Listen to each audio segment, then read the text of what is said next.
Hello and welcome to the Metal Pack Pod, the industry's leading podcast for the global metal packaging business.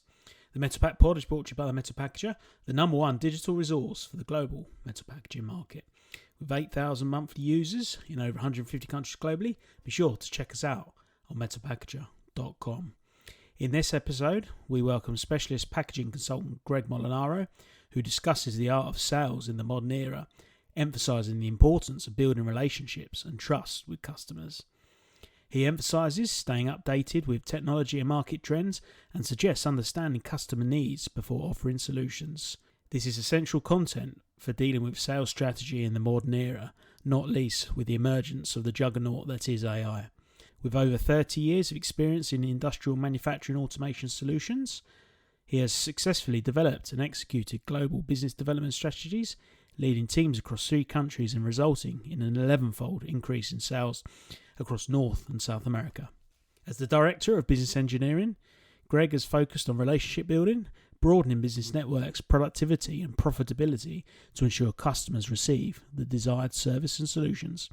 His experience in the packaging, food and beverage sectors have equipped him to drive global initiatives and collaborate effectively with international stakeholders.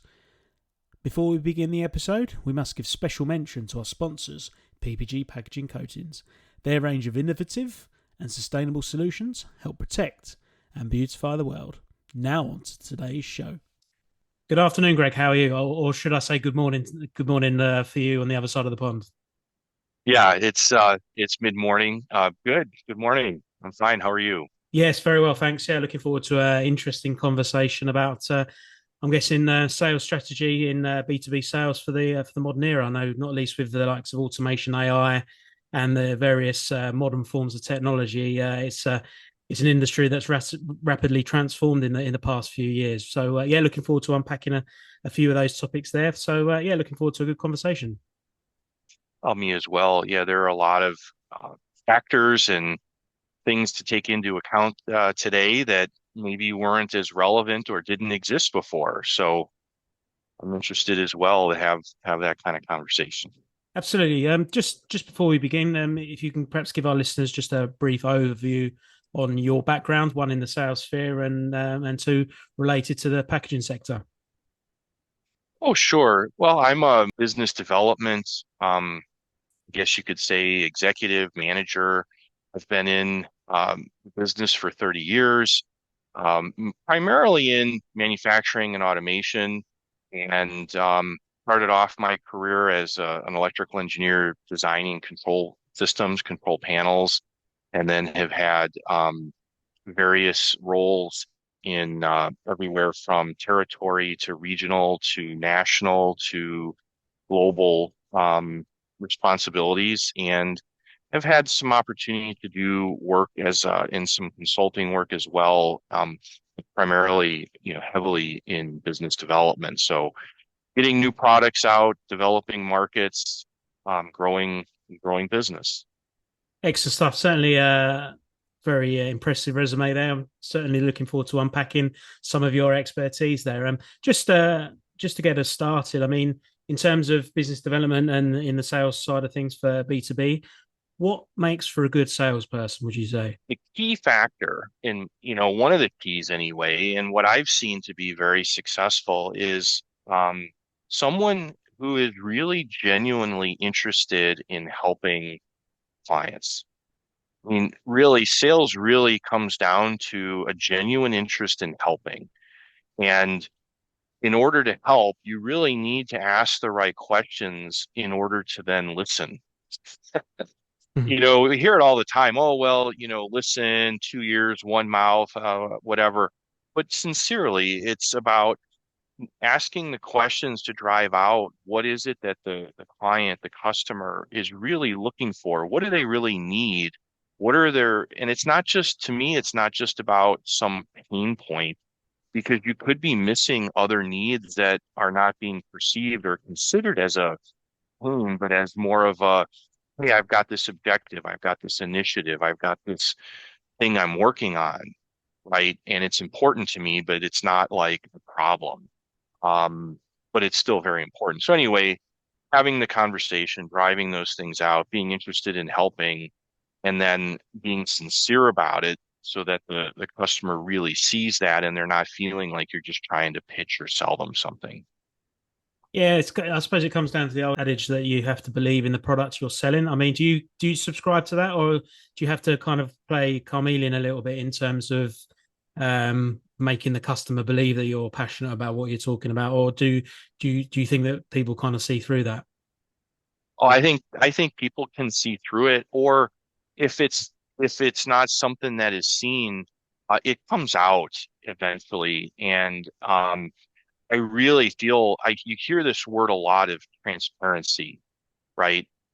In business, not saying now, but that term is used a lot more now to describe what you're saying. And yeah, I absolutely 100, 1,000+% feel that you really do have to. There's a few things you got to believe in. You got to believe in your own ability. Number two, in yourself. Number two, you got to believe in the company that you're with, and you need to believe in the product, right? And if you don't believe in the product and you don't believe in the company, it's going to be tough in any of those three. It's going to be tough, and it'll come across as just trying to sell something or get money from somebody rather than I'm here to help. I really want to provide a solution. I want you to be successful. I want whatever it is that we find to be helpful for you. And I've seen people go even the extra mile, and I'm not proposing that you go around and sell things that aren't yours. But if you really don't have what they're looking for or what they need, pointing them in the right direction to something else, that goes a long way.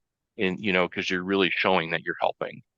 Yeah, I'm guessing it's not just looking for the quick buck. It's trying to build a customer that can potentially be a lifetime return on investment for yourself, isn't it? So yeah, you might not be a customer tomorrow, but in 5 years' time, you have to kind of play the long game. So yeah, these things kind of I assume if you do, it's about process, right? If you do the right, keep doing the right things day in day out, they'll pay dividends over time.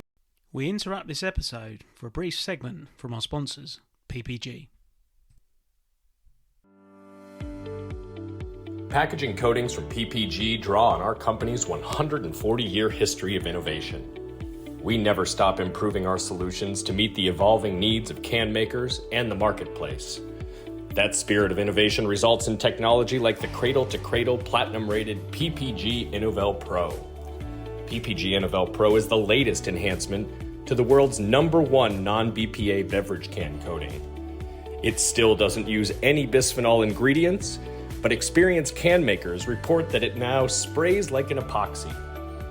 Follow PPG Packaging Coatings on LinkedIn or visit packagingcoatings.com to learn more about why PPG is the coatings partner for can making excellence. So I just before we get into the I suppose the topics of the day, AI, automation, etc.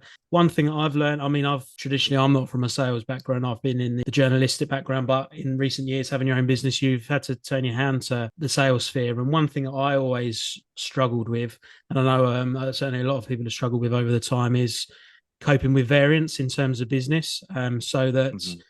you seem to be doing the right thing, and then for reasons that you don't know, you find you kind of a sale falls through, or just personnel change that seems to happen quite often, and just things beyond your control. So how, from a sales professional that's been in the industry for a long time, how can you kind of leverage those peaks and troughs? Because it kind of I suppose it's the same in any walk of life really, but you want to have in the good moments you want to be not too high, and then low moments not be too low. But I've kind of from a journalistic background, I've always kind of ridden the waves in terms of you're really excited when you've had a sale, but you have a knockback, and you're devastated for a couple of days. So how, in a nutshell, how do you kind of leverage those? And is it just a case of experience and learning to know the process of sales overall?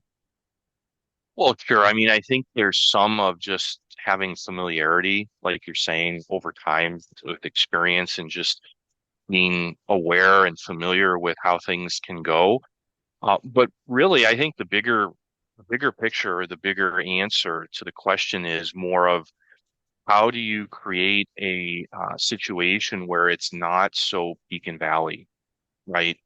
That you're not being surprised, that you don't have all the eggs in one basket per se.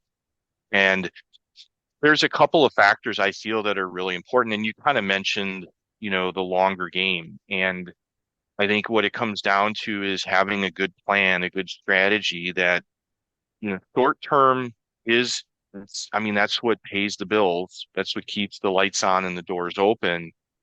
Except if you're only focused on short term all the time, then I think what you just described gets magnified, right?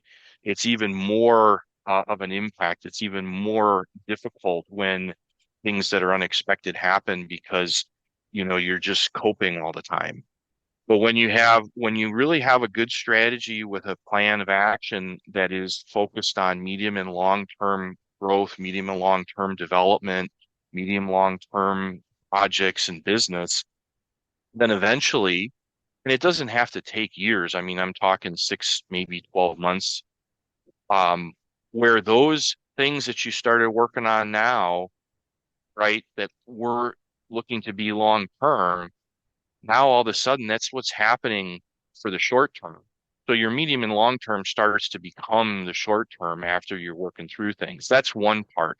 The other part, and I know this sounds kind of very basic and rudimentary, but it really comes down to having enough, right? So abundance in what you're dealing with, right? Or what you're working with or what you're building. So having enough opportunities, having enough targets, having enough contacts, having enough outflow in regards to, however you're working to engage clients, which is a whole subject in itself.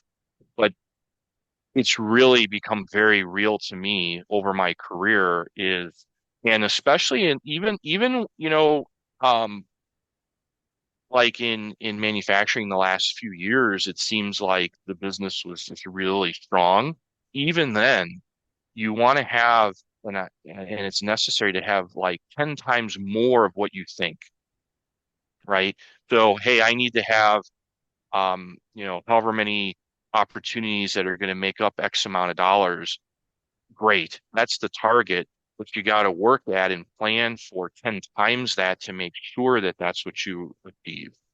And I think that's, um, I mean, it's interesting because I look back, there have been various ratios of that based on close rates, anywhere from, 2 times your funnel, you want 2x of your funnel based on your revenue target, all the way to, 10 times or more. And it really does depend on the close rate. At the same time, though, having more, having abundance of things is a much better position to be in. And quite frankly, you hear of the good problems. That's a good problem to have. Yeah. And so I feel that that's key as well. No, that's great. That's really, really interesting in terms of I suppose it's just about process and strategy and yeah, just having a game plan, so to speak, that you're happy to repeat time after time, and then it'll pay dividends. So no, that's really interesting, and I'm sure our listeners will get some great value from that. But just to kind of move things on to in terms of sales strategy in the modern environment. I mean, how would you say things have changed for a salesperson, and particularly in the B2B field? Um, would you say the likes of AI, automation, modern technology, has that been a net positive for a salesperson, or has it become increasingly more problematic as a result because of trying to build relationships with people can become a little bit more tricky in this modern environment? Wow, that's a great question. And, I think as much as things have evolved, there are certain things that have progressed with it and I don't want to say haven't changed, but are still very important and very valuable. You know, Years ago, I mean, it was 20, 30 years ago, driving around in industrial parks, literally knocking on doors and going to the receptionist and say, hey, I'm with, at the time I was with Rockwell Allen Bradley. I'm with this company and wanted to talk with an engineer or a manager or whatever it was. I'd say about 20% of the time someone would come and give us 5 minutes, right? Today, you go to a front door, there's a little tiny cell. It's not even a room. It's like a cell with no windows, a door, maybe a phone on the wall, or a phone on the wall, maybe a directory list, right? So the ability to just, you know, engage that way with, especially with manufacturers, like the actual end users, is much more difficult. And there are a lot fewer people in those facilities. So, you know, 30, 40 years ago, you'd have 100 engineers each working on one or two projects, right? Today, you've got 10 engineers working on, 100 projects. So it's just, even though that has changed, but then with technology, now we have tools that we didn't used to have, like LinkedIn, or like ways of you know, identifying people and finding food. And so I think overall it's the same approach. It's just the tools that are used to do the same thing. You got to you identify your market, or what you're targeting. Then you name out the companies that you want to focus on based on what you feel is the best fit for what you can provide. Then who are the kinds of decision makers? And then then you find them. uh, and it's not always easy to get all the contact information, but there are tools to do it. And you just got to, the hard work, it still comes down to the hard work of making phone calls. Yeah. It doesn't matter what the technology is. And, what AI can do is it makes it a little bit more smooth, and it increases the potential rates of having more qualified prospects or leads when people are reaching out to the website, or there's an ad or something. And so instead of people filling out a form, they're being asked the questions, and they're more likely to engage and fill that information out. Um, the other thing that's changed, and have been hearing this for many years, and you totally see it when you're dealing and engaging with technical people, buyers, engineers. They've already done the majority of their research, right? So people today, the statistic is when someone is looking at acquiring something, they're already about 70% of the way through the buying process by the time they talk to somebody. So um, I think that's actually a good thing, because they're informed, they know.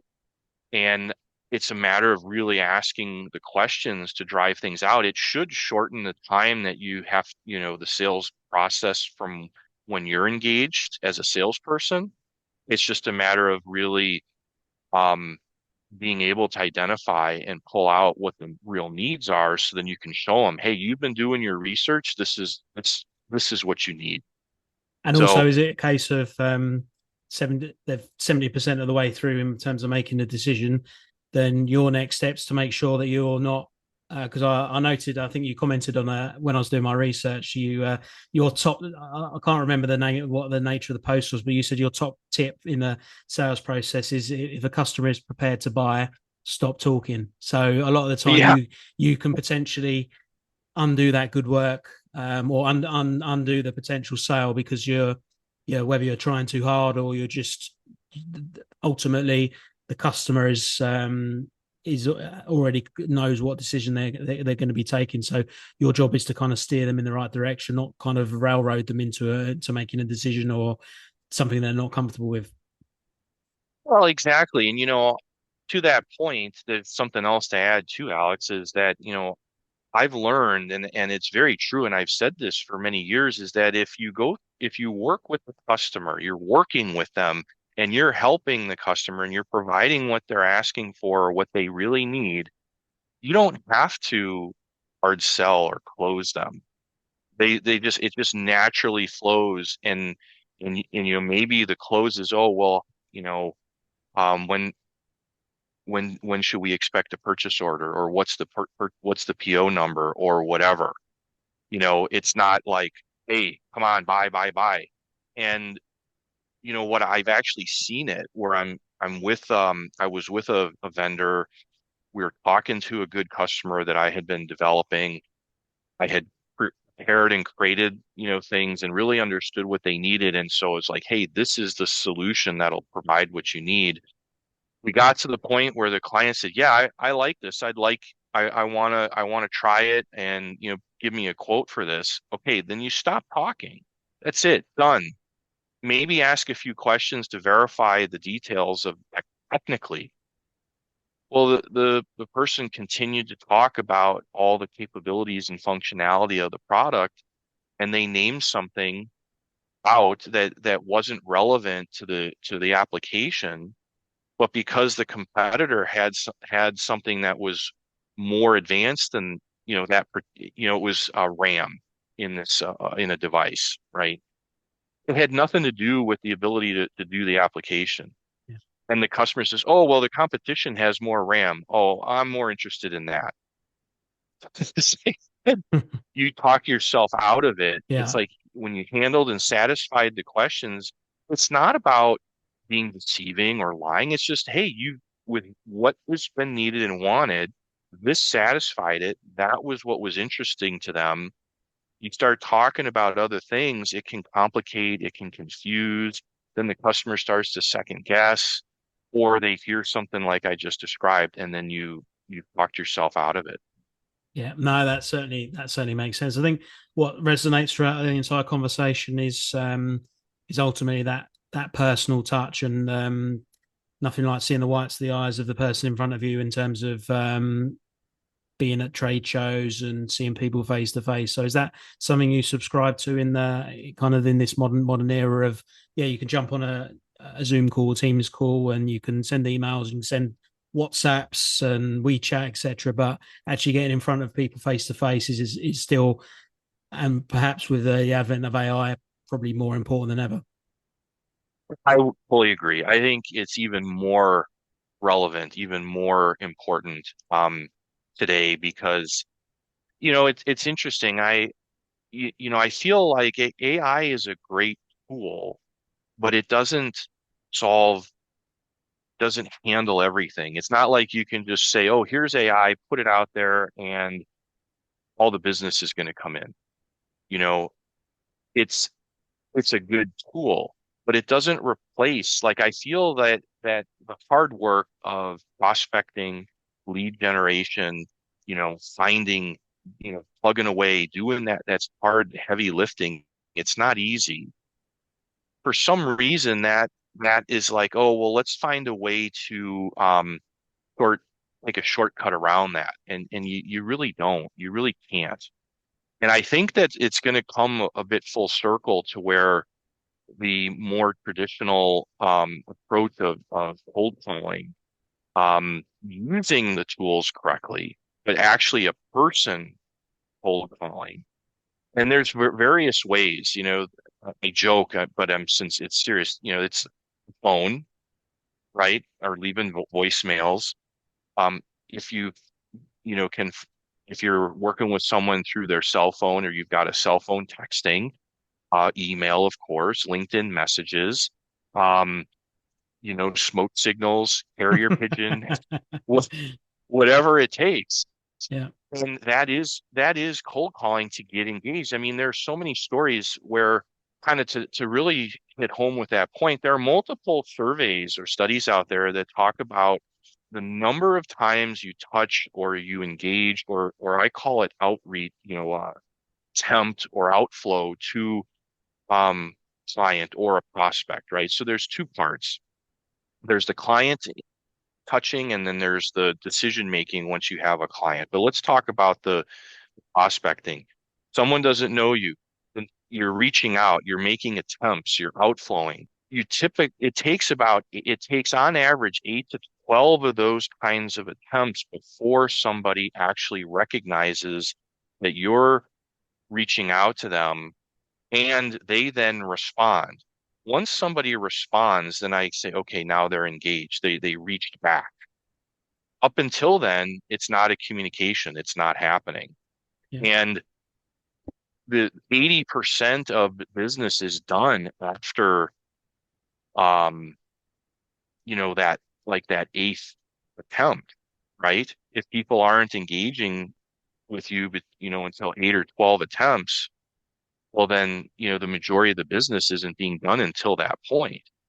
And the majority of salespeople or people stop attempting after 2 or 3 tries.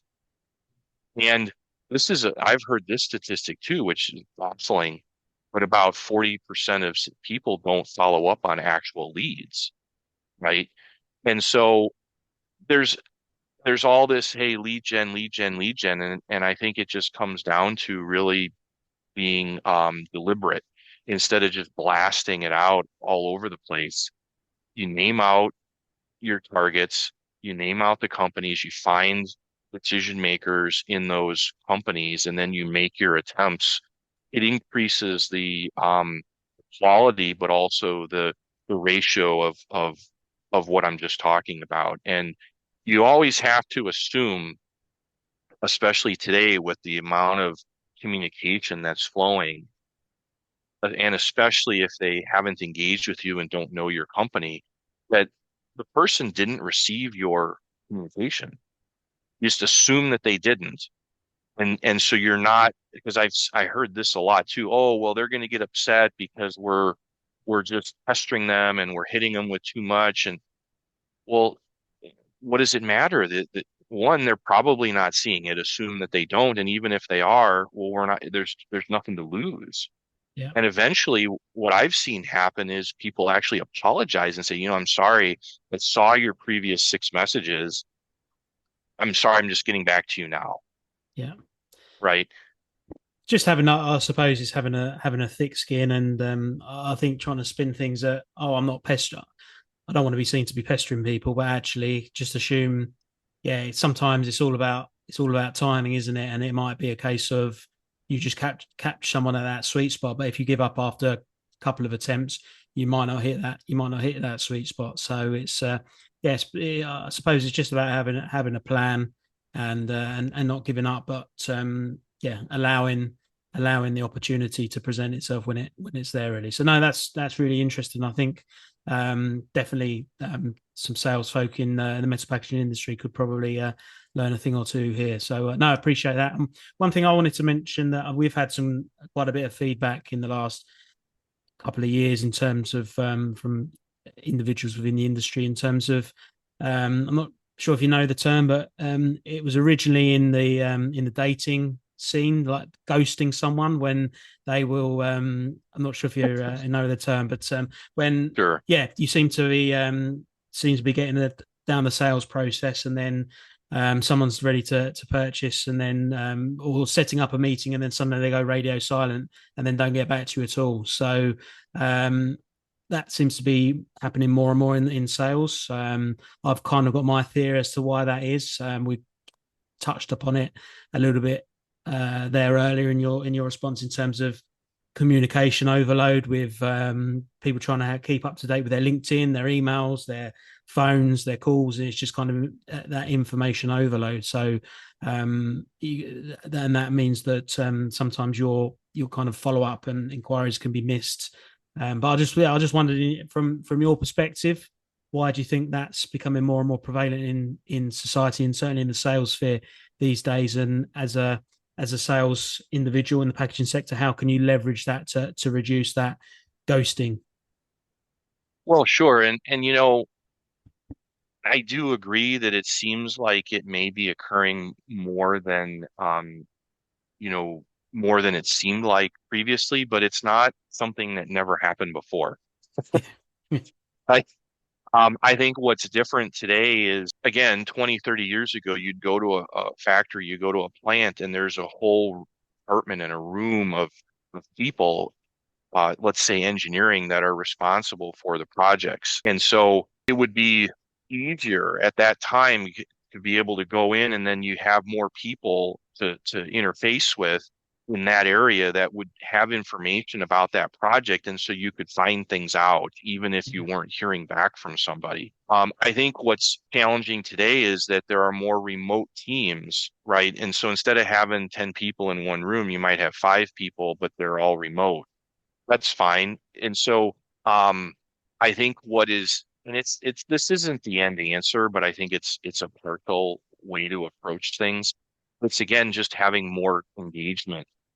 Again, coming back to having more of what you think you need. Because how many times has this happened where, salesperson, and unfortunately I've experienced this in my career as well.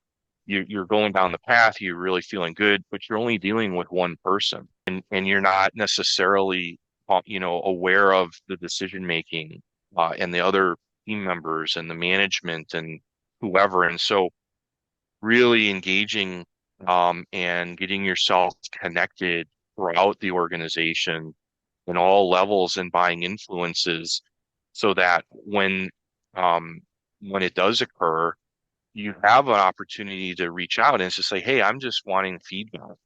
I just like to understand, what drove the decisions so that we can, make sure we do better next time or whatever. That's, I think, a big part of it is just making sure to be engaged with as many people as possible.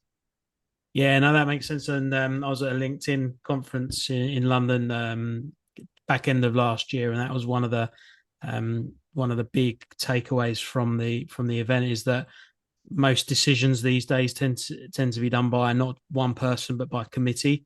So you kind of need to have an overall approval rate from that committee, so that if there's you might be speaking to one person, and then they said, we want to purchase from you, but ultimately they aren't really the decision maker. They are the consultant, or they are the executive that's kind of bringing all the information to the table that then is made the decision by committee. So it's I'm guessing it's understanding how different entities operate differently, and you have to kind of leverage that accordingly. But try and get yourself in front of as many people within that organization as possible to build that trust and build that brand loyalty. Oh, absolutely. And, spot on, Alex. I see it.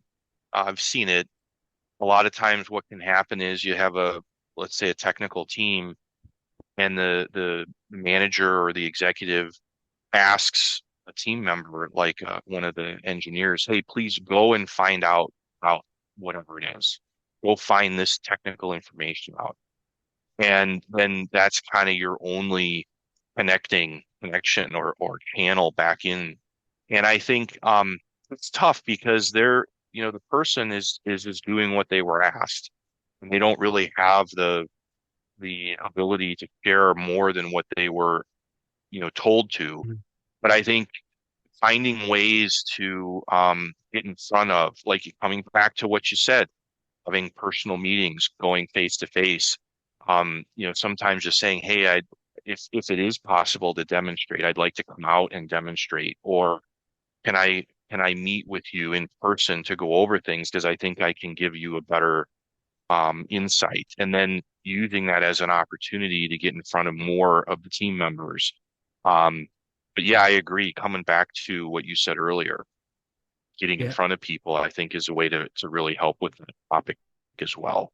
absolutely. That's brilliant stuff. And we've covered a lot of good ground here, and I think we could probably have we could have a podcast series on the sales strategy in the modern era. It's been really fascinating from certainly from my point of view. But just to end our conversation, I mean, is there any key fundamentals for perhaps for seasoned sales professionals? I mean, because it's quite easy to get stuck in not necessarily stuck in a rut, but you can get stuck in your own process, and everyone's busy trying to hit sales targets and hit end of year, etc. That you kind of forget, and your process might get a little bit lackadaisical, and you just need to tighten things up. So is there any kind of key fundamentals for improving your overall process? And from an outsider looking in, perhaps it's just having regular, almost just meetings with yourself, saying, right, what's my process like? Just back to basics sort of approach every so often, just to try and keep you fresh. Oh, absolutely. Well, I think there's a few things, Alex. Number one is, staying up on technology, right? Um, I think it's more about staying up on what's happening with customers, what's happening in the market, and what trends are, or not trends, but what's occurring with technology. The sales, it's funny. You see these sales books come out or these sales concepts or whatever, and they're sort of like the flavor of the month, I call it, right? And they kind of flash in the pan a little bit. It's sort of gimmicky. But the real sales process, it hasn't changed. It's just a matter of adapting the technology or the what's happening in the market and the amount of the outflow that you're doing, right? So I think staying up on what's happening in the market, staying up on what's happening with clients, and continuing to educate yourself in general, but also it's really important to share your wins and your successes. So when I would have team meetings, or when I do have team meetings, um, the first thing we do is say, who has a win to share, and Absolutely. who has something that and it doesn't and here was the thing too, is say, hey guys, it doesn't have to be directly related to a customer or sales. Did you learn something? Did you experience something? Did you have something happen with your family that you want to share as a win?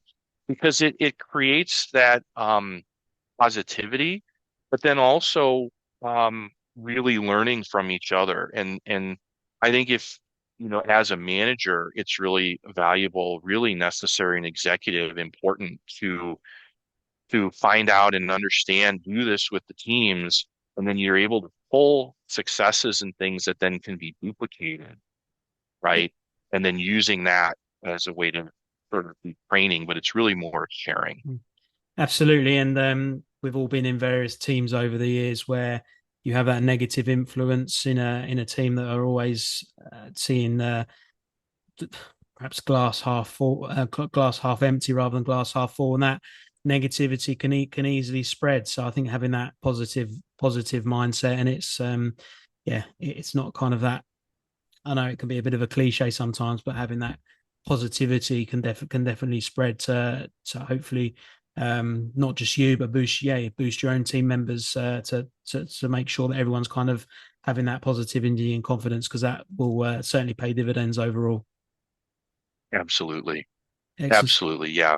excellent stuff. Well, certainly I'm feeling the positivity after having this conversation. So I appreciate your time, Greg. But just as a final sign off, have you got perhaps one top tip for a sales professional in the manufacturing sphere as to how to improve their sales process? Is there anything that springs to mind as a sign off? One top tip. Um, well, yeah, I mean, I think really, well, I guess if you want to look at it from engaging, um, really working the tools like LinkedIn. And I think when it's okay, you're already engaged, the top tip is discover what is needed, right? Don't go in assuming you know. Um, and well, you mentioned unpacking, listening. What does that really mean? It means to really ask questions to find out what is really needed. And then it sounds very basic, but then you show that that's what you have and that's what you can do. I think that is the key. That's the big tip. And I think it happens, but I think, we get uh, put under a lot of, I don't want to say pressure, but there's a lot of pressure to perform. And so we get, excited and, hey, look what I got. And you skip all of that. And when you can just be patient, sit down, have almost like a business discussion and finding out what's really needed, that goes a long way. Absolutely, always it's always good to be curious. So no, Greg, it's been a real pleasure. I've certainly learned a lot, and our audience will certainly find this valuable. So no, I appreciate your time, and perhaps in a few months' time we'll do a follow up. So no, thanks, Greg. Speak soon. Oh, that's great. I really look forward to it. Thank you. It was a pleasure.